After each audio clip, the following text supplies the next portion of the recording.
Welcome everyone. My name is Faeza Afzal and I'm the head of sales at the London School of English. We are delighted to be a part of this event organized by the British Council and have this opportunity to share our expertise about English for specific purposes. The topic for today's session is developing beyond core competencies for professional language proficiency. I will share the advantages of adapting English training to the different context, nuance, and sectors that are specific to civil servants. I work with our clients and partners all around the world to develop their English for specific purposes training. We specialize in providing bespoke training solutions that are tailored to their needs and their goals. For today's presentation, we will be looking at how, when putting together English for specific purposes training for the civil service, it can be important to look at developing people's language beyond the core skills of reading, writing, and listening, and providing them with sector-specific and tailored content so that it gives them a well-rounded and professional language proficiency.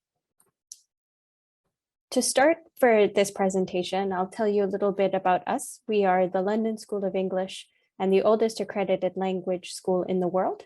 And we have been delivering online training since 2015. We have a great reputation, having scored perfect inspection scores with our recent British Council inspection. We're the top language school in the world on the Trustpilot client review platform, and we are also ISO certified. We have had a strong reputation in delivering corporate and public sector language training, and particularly tailoring that towards English for specific purposes. So some of the different sectors that we have delivered training for include the public sector, oil and gas, legal English, as well as English for banking and finance. Here's a list of some of our clients that we've been delivering training for over our 100-year history. We were founded in 1912, so we have had quite a bit of experience. And in today's presentation, I will go through and share some relevant examples to share with you.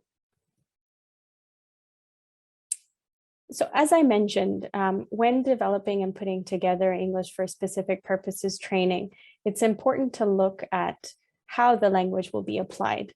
You will have heard other presentations stressing the importance of making sure that training is properly assessed and delivered at the level based on the different participants that are taking place in the course, to ensure that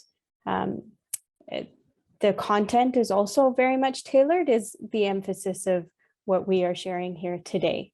So when developing people's language skills, you will obviously be looking to improve their reading, writing, listening, and speaking.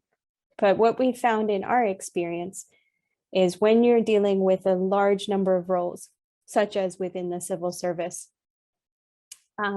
people will have different needs. So some civil servants will be engaging with specific sectors. Other civil servants will be engaging at different levels. So some with organizations, some with corporations, some with nonprofit organizations. So in order for the English language training that they receive to be relevant and applicable for their day-to-day, it can be very helpful to adapt the language training to their context. So this is, for example, providing them with technical vocabulary. For example, if they are engaged with specific sectors, such as banking and finance, or oil and gas, or the legal sector, for example. We've also found, and I know other presenters will speak about this later on, the importance of providing language training and focusing on the soft skills as well. So when you are delivering the training, being mindful of the fact that you would also want people to develop, for example, their networking skills or ability, their cross-cultural awareness, especially in the civil service where you'll be engaging with international partners and companies and entities. It can help to be able to provide language learning that can be adapted to the different cultures that the civil servants will be engaging with. So in our experience, we found that that's really helped to strengthen the language that they learn and allow them to apply it in their job and in their context. So this is our recommendation, that you not only consider the reading, writing, listening, speaking, and grammar skills, but also developing any sort of specific sector or role-based vocabulary or tools. For example, also, depending on the role of seniority, the different civil servants will have the type of language, the type of meetings, for example, the type of negotiations that they might be engaging with, providing with them with that tailored English language training will allow them to be successful in taking their training forward and applying it for their roles. Some examples, because it always helps to put that into context. So we have been the English language training partner for the Swedish Parliament for a total of 21 years. The type of language training that we provide for them is specifically for their members of Parliament, and it's to help them to develop their language in political debates and related to legislation. So this is a perfect example of taking the specific roles that the members of parliaments have and providing them with language training that can be applied to their specific area of role and remit and what they will be required to do. Another example is the National Association of Journalists in Finland.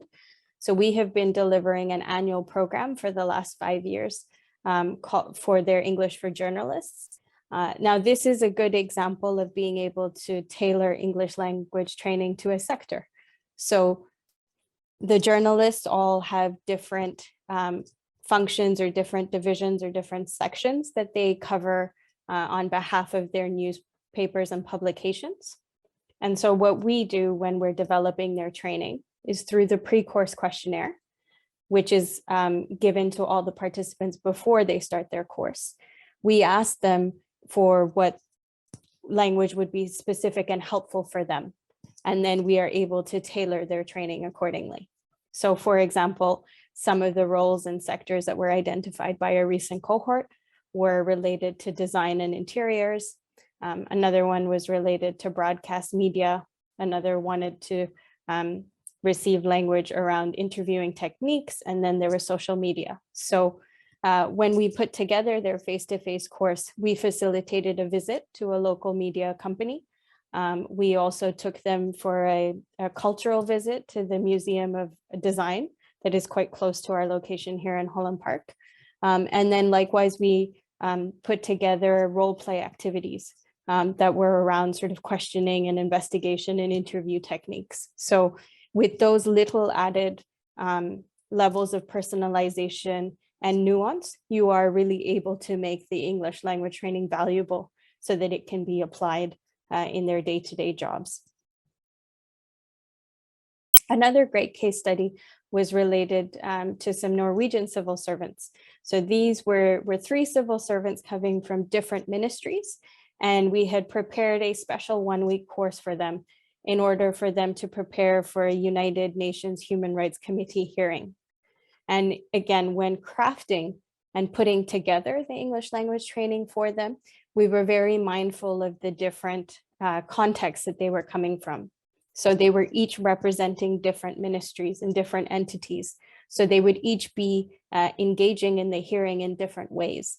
So as you can see from their feedback, we were really able to tailor the content so that they were successful when they participated in the hearing.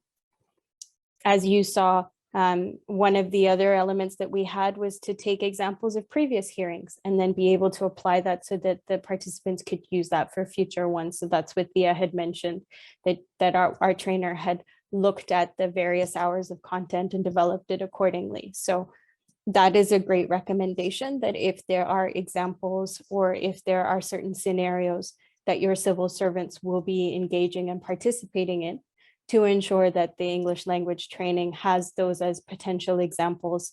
As part of the learning process, they can be incorporated as role plays or specific examples for people to have learning from. And that just helps allow the civil servants to apply it in the context when they start to use their language in their day-to-day roles. And, you know, a lot of the training and some of the other speakers will be talking about the different ways in which training can be delivered and the flexibility that is required. So likewise, and like you'll hear from them, when we put together our training, there's an emphasis on making sure there's the appropriate level assessment so that all training can be tailored to the needs and the levels of the participants in taking part in different programs. Having different elements that could be group or it could be individual tuition. In this current context, having training that is mainly delivered online. There's a potential for having self-study e-learning platforms. There's potential for having virtual groups that are teacher-led, having blended courses even where you could have some participants partake in immersion courses depending on their role, their requirements for what they would need. And looking at different topics. So looking at the language as a whole. So as I mentioned before, it's not just about the English, but perhaps looking at softer skills like professional writing or cross-cultural communication or global leadership. We also even offer, for example, voice and accent training to help our clients if they would like to improve the clarity of their communication and their pronunciation. So it's important, and sort of what we were sharing here today about creating that holistic approach that looks at the language and the context in which it can be provided so that you can create programs that will be valuable for your civil servants and allow them to apply them in practical ways in their day-to-day roles. And that is the end of the presentation. Thank you very much for the opportunity. And we hope that this was a valuable session for you. If you have any questions or would like to contact us, then you will find our information here. We are very grateful for the opportunity to have participated in this event. And thank you very much to the British Council for giving us this platform. And we hope to work together with you in the future. Take care, everyone.